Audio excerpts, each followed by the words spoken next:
Welcome back to Guide with Samuel, and in this quick tutorial, I'll show you how to change page orientation in Google Docs on your Windows PC.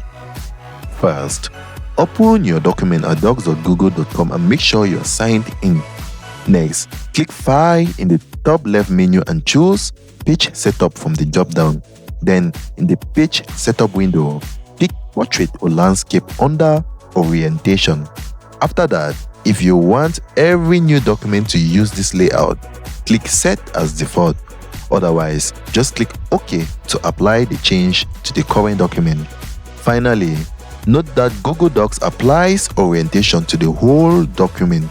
If you need mixed orientations, that is different pages with different layouts, consider placing the differently oriented content in a separate document or use Google Slides and import it back as an image or PDF. If you found this helpful, don't forget to like and subscribe to Guide with Samuel for more helpful tutorials. Thanks for watching.